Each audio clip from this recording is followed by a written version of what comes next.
Welcome to the broadcast. My name is John Mayfield, the real estate tech guy, and I'm doing a quick test on some live streaming software equipment I have and a new setup here. I want to show you we have a brand new display. It is an interactive display, so we can write on the board, and we will do that here in just a moment.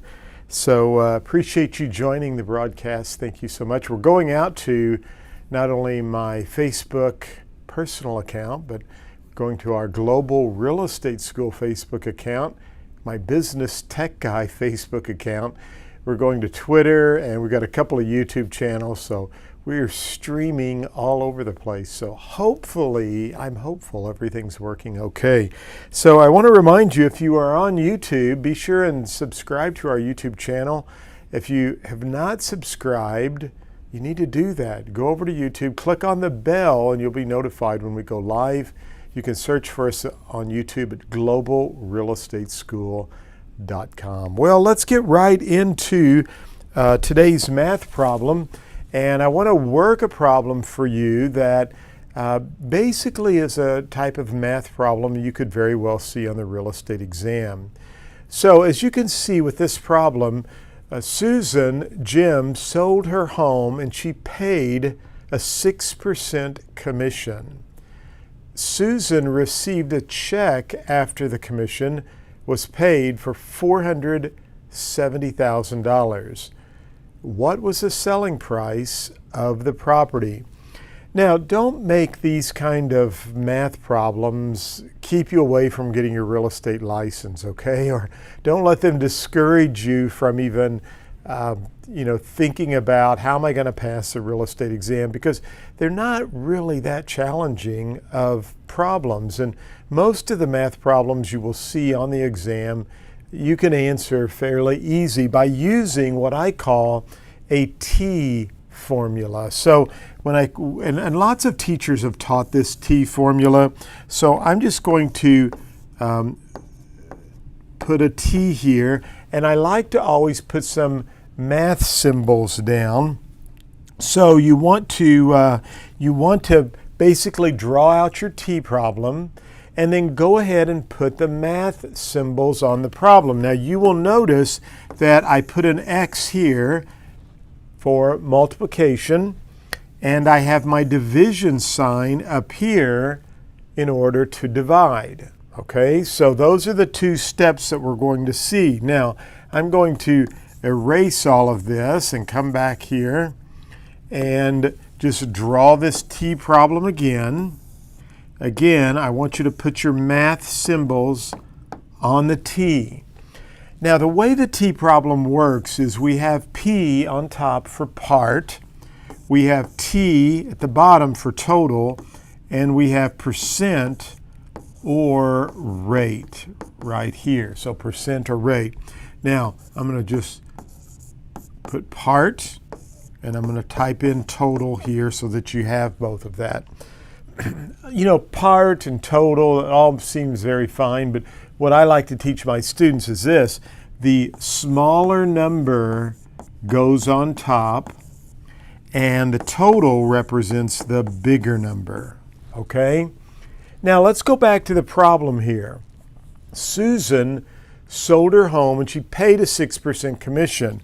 So we know there's 6%, we know where the rate's going to go on this problem. And she received a check for $470,000. What was the selling price of the property? Now the selling price, or what Susan netted, which of those would be the smaller number?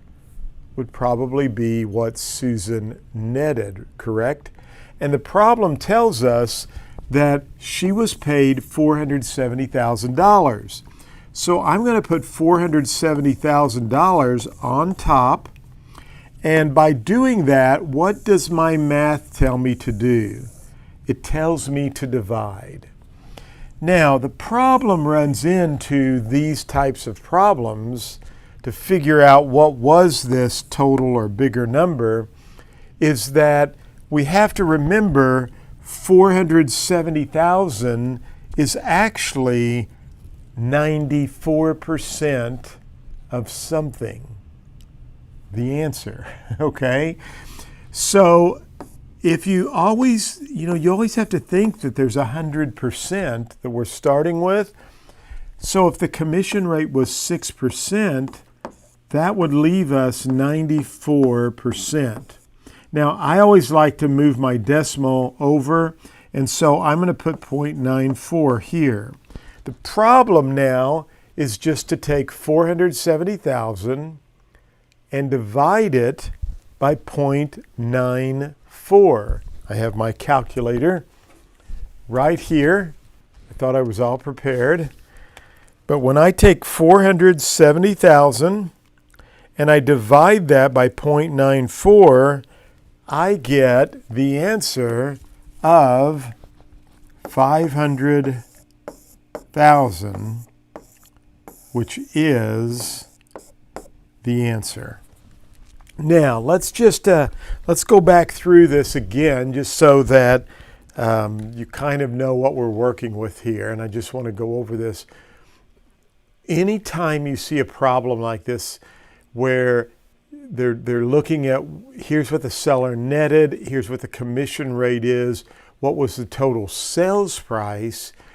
In those examples, I want you to remind yourself that we always have to start with 100%. So we're going to subtract whatever the commission rate is. In this case, it was 6%. So we clearly just subtracted the 6% from 100%, which gives us 94%. So 470,000, the check that Susan received was 94% of something. And so by subtracting the 6%, converting this to decimal, and then using our T problem, we come up with $500,000. Now, I'm going to erase everything here and just kind of go back over this T problem one more time for you. Just so you, actually, tell you what I'm going to do is I'm just going to insert a new slide. So let's just do that. A blank slide, there we go. And let's just go back over this problem again. And so I'm going to just draw the T here. And again, put my multiplication and my division. I want to remind you that this is part, or remember the smaller number. This is always going to be the percent or the rate, and this is total or the bigger number, okay? Equals a bigger number. And so when you get these types of math problems, you could just, normally the rate's always going to be the easiest thing to plug in. And now you have to ask yourself in the question, well, which one of these, based on what they're asking me, is the smaller number, which one's the bigger number? Once you plug those in, it's a matter of this.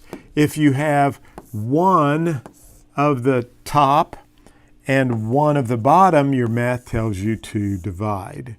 If you were to have both of the bottom numbers and you were solving for the smaller number, your math tells you to multiply. So they will always give you two of the answers. It's your job to try to solve for the third answer, okay? Now, I want to kind of forewarn you. This was a softball. On the real estate exam, they love to give you a T problem that requires you to work another T problem. In other words, you're going to get an answer, and then the answer you get in that first T problem allows you to plug that answer into the second T problem to get the answer. For example, when we talk about cap rate problems, they will say if a home's valued at $500,000, or pardon me, if a commercial property is valued at $500,000 with a 6% cap rate, what's it valued if it's capped at 8%? Well, we just work one T problem, get an answer, and now we take that answer, plug it into the second problem, and lo and behold, you'll be able to get the answer. Now, there's not that much math on the real estate exam, so don't let that worry you. In fact, I always tell students, know the definitions before you know the math, because that's where it's very important for you to really be able to pass this real estate exam. Well, I want to remind you again, be sure and subscribe to our YouTube channel. I'm doing live streaming. We're going off across a lot of platforms.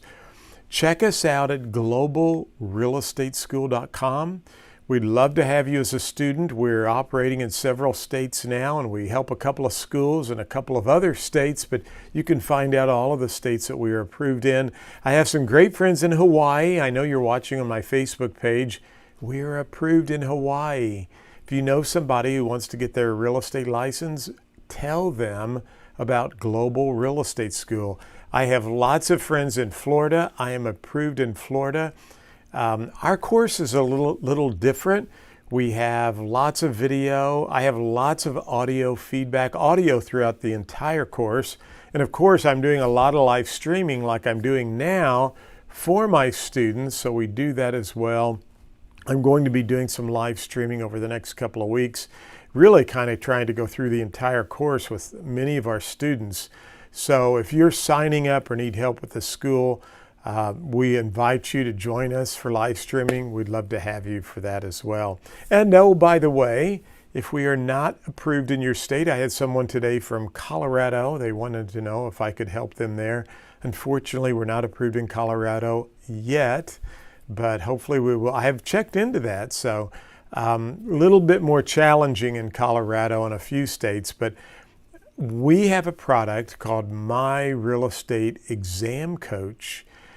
Just type in www.myrealestateexamcoach or go to globalrealestateschool.com. You can find it there.